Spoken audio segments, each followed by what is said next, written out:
نے فرمایا کہ کیا ان دونوں کنگن کا تم نے زکات دیا؟ تو وہ فرماتی ہیں کہ نہیں میں نے نہیں دیا۔ اللہ کے نبی کا سوال اس بات کے اوپر دلیل ہے کہ آپ نے فرمایا کہ دونوں کنگن کا زکات دیا، یعنی وہ کنگن نصاب کو پہنچ چکا تھا، اگر نصاب کو نہیں پہنچتا تو اللہ کے نبی صلی اللہ علیہ وآلہ وسلم زکات کا سوال نہیں کرتے۔ میں آپ سے سوال کرتا ہوں سونے کے اندر کتنے میں زکات ہے؟ بولو ایک آدمی بولو، بہت آپ لوگ مطالعہ کرتے ہو، سونے میں کتنے میں زکات ہے؟ حدیث ہے 20 مسقال سے کم میں زکات نہیں ہے، اور 20 مسقال برابر 20 دینار، اور 20 دینار میں 20 دینار کے اندر 40واں حصہ یعنی 2.5% زکات دینی پڑے گی۔ تو آپ یہ بتائیے 20 مسقال یا 20 دینار یہ کتنا گرام ہوگا؟ 85 گرام، ٹھیک ہے۔ تو معلوم یہ ہوا کہ وہ جو سونے کے جو کنگن تھے وہ نصاب کو پہنچ چکے تھے، اس لیے فرمایا کہ اللہ کے نبی صلی اللہ علیہ وسلم نے سوال کیا کہ کیا تم نے زکات دی؟ کہا اللہ کے نبی نہیں دی۔ اس سے معلوم یہ ہوا کہ آدمی جو کوئی سوال کرے تو دل میں چور نہیں چھپانا چاہیے، جو دل میں ہو بات کہہ دینا چاہیے۔ جھوٹ بھی تو بول سکتی تھی، یہی تو بات ہے، اللہ تعالیٰ نے صحابہ کو صادقین اس لیے کہا کہ وہ چھپاتے نہیں تھے، کہا نہیں میں نے تو نہیں دیا۔ تو آپ نے فرمایا کیا تم کو اس بات سے خوشی ہے کہ اللہ تعالیٰ ان دونوں کنگنوں کے بدلے تم کو جہنم کے کنگن پہنائے، جہنم کی آگ کا کنگن پہنائے؟ سبحان اللہ۔ تو کہا اللہ کے نبی ہمیں ہرگز یہ پسند نہیں، فوراً نکالا اور اللہ کے نبی صلی اللہ علیہ وسلم کی خدمت میں حاضر کر دیا۔ اس سے معلوم یہ ہوا کہ زیور میں بھی زکات ہے۔ لیکن یہاں پہ ایک دوسرا مسئلہ ہے۔ دوسرا کیا مسئلہ ہے؟ آپ لوگ غور کیجئے، جب چھوٹی بچی کے ہاتھ کے اندر کنگن ہے اور زکات فرض ہو رہا ہے کس کے اوپر؟ ماں کے اوپر۔ کیا مطلب ہے اس کا مطلب یہ ہوا کہ جو چھوٹے بچے ہیں جو بالغ نہیں ہیں وہ احکام شرعیہ کے مکلف نہیں ہیں۔ اگر کسی نے 10 پلاٹ خرید کر اپنی بیٹی کو دے دیا اور ایک بیٹی کو سونے اور چاندی کا ڈھیر دے دیا، تو جب تک وہ سونے اور چاندی کا ڈھیر ہے اور بچی کے نام پر آپ نے بینک بیلنس کر دیا تو ان تمام کے اوپر کیا ہوگا؟ زکات واجب ہے۔ اگر زکات والا مال ہے تو اس کے اوپر زکات واجب ہے۔ رہا مسئلہ دوسری حدیث حضرت عائشہ رضی اللہ تعالیٰ عنہ کی کہ اللہ کے نبی حضرت عائشہ فرماتی ہیں کانت فی یدی فتخات من ورق، چاندی کی 2 انگوٹھیاں میں نے پہن رکھی تھی میرے ہاتھ کے اندر۔ اللہ کے نبی صلی اللہ علیہ وسلم نے فرمایا کیا تم نے زکات دیا؟ تو کہا کہ نہیں اللہ کے نبی صلی اللہ علیہ وسلم۔ تو آپ نے فرمایا ہما حسبک من النار یا ہی حسبک من النار، اے عائشہ یہ انگوٹھی اور یہ کڑا جو چاندی کا تمہارے پاس ہے یہ جہنم میں داخل ہونے کے لیے کافی ہے۔ اللہ حضرت عائشہ رضی اللہ تعالیٰ عنہ کو فرما رہے ہیں آپ صلی اللہ علیہ وسلم۔ اس سے معلوم یہ ہوا کہ زیورات میں ہی نہیں بلکہ زیورات میں بھی ہی نہیں، ہی اور بھی کا فرق بہت ہی خطرناک ہے۔ زیورات میں بھی، نہ کہ زیورات میں ہی، یعنی زیورات میں بھی زکات فرض ہے۔ اور اس سے یہ بات معلوم یہ ہوئی کہ حضرت عائشہ رضی اللہ تعالیٰ عنہ کو آپ صلی اللہ علیہ وسلم نے یہ فرمایا کہ تم نے اس کی زکات دی یا نہیں دی۔ اس سے معلوم یہ ہوا کہ چاہے انسان جتنا بھی عمل کرے لیکن اگر وہ زکات نہیں دیتا ہے تو وہ جہنم میں داخل ہونے کا مستحق ہے۔ ہاں ایک مسئلہ آ گیا، یہ حضرت عبداللہ بن عمر کی جو روایت ہے لیس فی الحلی زکات، زیورات میں زکات نہیں ہے، تو یہ روایت حضرت عبداللہ بن عمر کا قول ہے، اس کی سند اللہ کے نبی صلی اللہ علیہ وسلم تک نہیں پہنچتی ہے۔ اور جب اللہ کے نبی صلی اللہ علیہ وسلم کی واضح حدیث موجود ہو تو اس صورت میں اللہ کے نبی کی حدیث کو صحابی کے قول پر مقدم کیا جائے گا۔ نمبر 2۔ نمبر 3، حضرت جابر بن عبداللہ کی جو روایت آتی ہے لیس فی الحلی زکات، زیورات میں زکات نہیں ہے، وہ حدیث حد درجہ ضعیف ہے، لہذا خلاصہ یہ ہوا کہ زیورات میں بھی زکات ہے۔ فضیلت الشیخ، دعوت دینے کے کیا اصول ہیں اور دعوت دینے کے لیے کم از کم کتنا علم ہو؟ دعوت دینے کے وہی اصول ہیں جو اللہ تعالیٰ نے قرآن میں بیان فرمائے ہیں۔ سورہ یوسف کی آیت نمبر کتنی ہے بولیے آپ لوگ؟ آیت نمبر کل بتایا گیا، آیت نمبر 108۔ اللہ تعالیٰ نے فرمایا قل هذه سبیلی ادعو الی اللہ علی بصیرۃ انا ومن اتبعنی وسبحان اللہ وما انا من المشرکین۔ اے محمد صلی اللہ علیہ وسلم آپ کہہ دیجئے کہ یہی میرا راستہ ہے، میں اور میرے ماننے والے اللہ کی طرف دعوت دیتے ہیں۔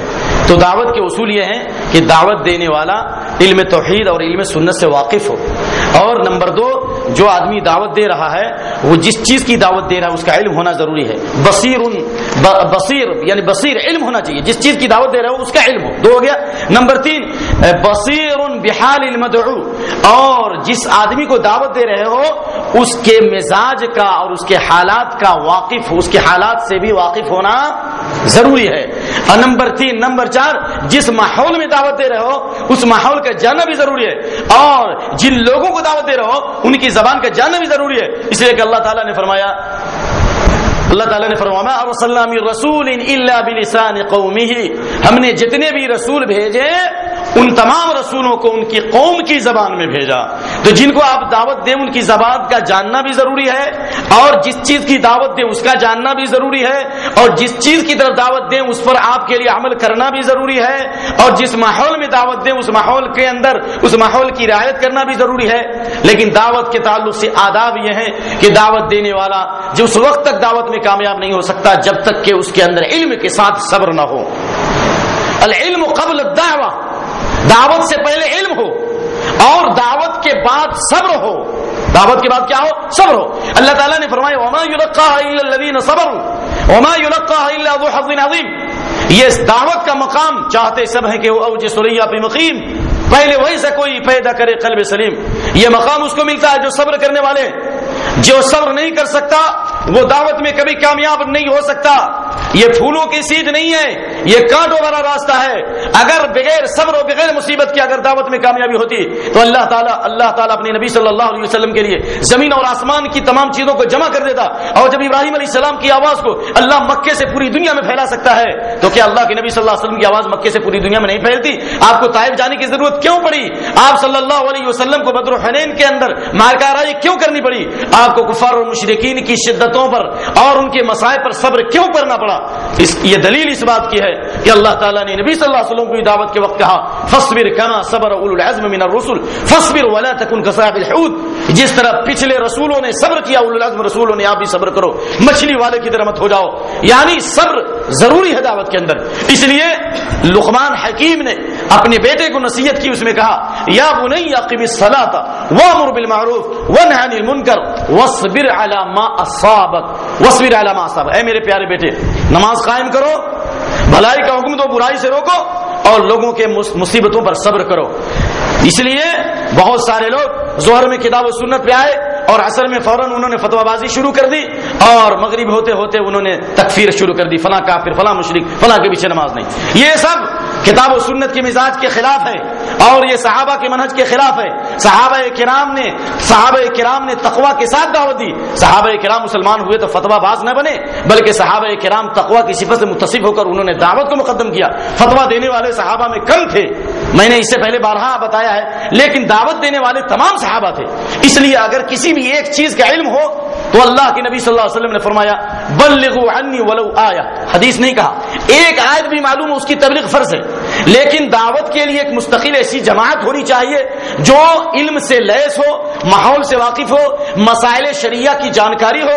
اس لیے کہ اللہ تعالیٰ نے کہا ہے کہ جس طرح ایک آدمی تجارت میں لگا ہے، ایک آدمی کاروبار میں لگا ہے، ویسے ہی ایک جماعت ہونی چاہیے جو دعوت کا کام کرے۔ وَلْتَكُن مِّنكُمْ أُمَّةٌ يَدْعُونَ إِلَى الْخَيْرِ وَيَأْمُرُونَ بِالْمَعْرُوفِ وَيَنْهَوْنَ عَنِ الْمُنكَرِ وَأُولَٰئِكَ هُمُ الْمُفْلِحُونَ۔ تمام مسلمانوں کے اندر ایک ایسی جماعت ہونی چاہیے جو خیر کی طرف لوگوں کو بلائے اور بھلائی کا حکم دے، برائی سے روکے۔ تو یہ تمام جماعتوں میں سے، تمام امت میں سے، تمام گروہوں میں سے ایک جماعت کا ہونا ضروری ہے جو دعوت اللہ کے فریضے کو انجام دے۔ میں سوال کرتا ہوں آپ سے، اللہ کے نبی صلی اللہ علیہ وسلم نے یمن کی طرف معاذ بن جبل کو کیوں بھیجا؟ کسی دوسرے صحابی کو بھیج دیتے؟ نئے مسلم کو بھیج دیتے؟ معاذ بن جبل کو کیوں بھیجا؟ اس لیے کہ اللہ کے نبی فرماتے ہیں صلی اللہ علیہ وسلم اعلم الناس بالحلال والحرام معاذ بن جبل۔ حلال اور حرام کے سب سے بڑے عالم، حلال اور حرام کے سب سے بڑے عالم کون تھے؟ بولو، سب سے بڑے عالم معاذ بن جبل۔ وافرضهم زید بن ثابت، اور فرائض و میراث کے سب سے بڑے عالم کون؟ زید بن ثابت۔ اور قرآن کی تفسیر کے سب سے بڑے عالم کون؟ عبداللہ بن عباس رضی اللہ تعالیٰ عنہ۔ بہرحال آپ صلی اللہ علیہ وسلم نے معاذ بن جبل کو کیوں مبلغ اور داعی بنا کر بھیجا؟ اس لیے کہ حلال اور حرام کے سب سے بڑے عالم تھے، لہذا جس کا علم جتنا پختہ ہوگا اور جس کا علم جتنا گہرا اور مضبوط ہوگا وہ اسی انداز میں وہ دعوت کا فریضہ انجام دے گا۔ دعوت کا کام کر رہے ہیں اور وضو کا طریقہ نہیں، دعوت کا کام کر رہے رکوع صحیح نہیں، معاف کرو، دعوت کا کام کر رہے ہو سجدے صحیح نہیں، کیا دعوت کرو گے؟ اللہ کے نبی نے، میں آپ کو بولوں بات کہیں لمبی نہ ہو جائے، بخاری شریف کی حدیث ہے، کتاب الاذان کے اندر یہ روایت موجود ہے اور کتاب العلم میں بھی یہ روایت موجود ہے، آپ دونوں جگہ سے پڑھ لیجئے۔ مالک بن حویرث سن 9 ہجری میں اللہ کے نبی کی خدمت میں آئے اور فرماتے ہیں کہ ہم لوگ 20